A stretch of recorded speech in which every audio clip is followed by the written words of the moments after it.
Parashat Vayeshev summary. The 12 Shevatim were tzaddikim gemurim.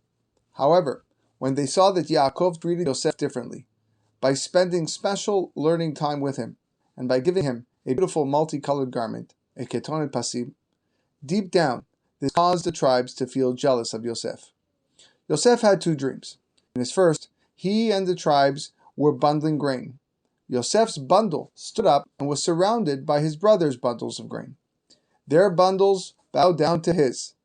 The Shevatim interpreted as Yosef wanting to rule over them. In his second dream, the sun, moon, and 11 stars, representing his father, mother, and brothers, bowed down to him. Yaakov dismissed this dream, but in his heart, he knew it would come true. One day, Yaakov sent Yosef to check on his brothers who were shepherding near Shechem.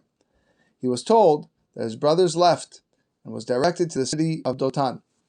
When his brothers saw him approaching, they decided that according to halacha, he deserved to be killed. Reuven suggested that instead of killing him, they should throw him into a pit, and if he deserved to die, he would. Reuven's real plan was to come back later when the brothers weren't looking and rescue him. The brothers agreed and removed Yosef's ketonet pasim and threw him into the pit. After doing so, Reuven, who left to go back and serve Yaakov, the brothers sat down to eat. While they were eating, a caravan of Arabs came by.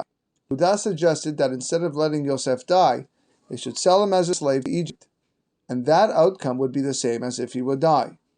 So the brothers agreed, and Yosef began his journey down to Egypt.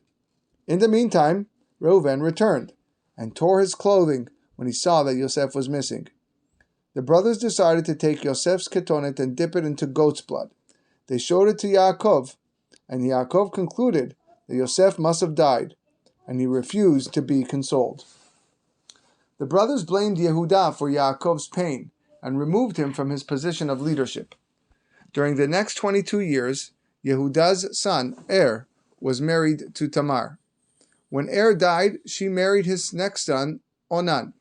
When he died as well, Hashem arranged that Yehuda would marry her himself. They had twins, Zerach and Peretz. Peretz had a grandchild many years later, eventually known to be David HaMelech, and Mashiach would come from him. When Yosef arrived in Egypt, he was sold to Potiphar, the royal butcher.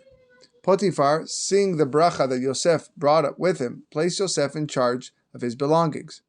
Yosef started getting comfortable and brought a test on himself. One day, Potiphar's wife called over Yosef and asked him to stay with her. Yosef refused to lay with her. Potiphar's wife kept bothering him many times, every single day. One day, when there was no other man in the house, she grabbed onto Yosef's long shirt. Yosef thought of his father and ran out of the house, leaving the long shirt behind. When Potiphar returned, his wife claimed that Yosef attacked her, and although he knew Yosef was innocent, he had no choice but to send him to jail. 9 years later, 2 prisoners were brought in, the royal baker and the royal butler. After being in jail for almost a year, they both had dreams. The butler dreamt of squeezing grapes into Paro's cup, while the baker dreamt of birds eating bread out of the baskets that were on his head. Yosef interpreted them. Yosef said that the butler's dream indicated that he was going to be returned to his position, while the baker would be hung. And so it was. 3 days later, when Paro had his birthday, he reinstated the butler and ordered to hang the baker.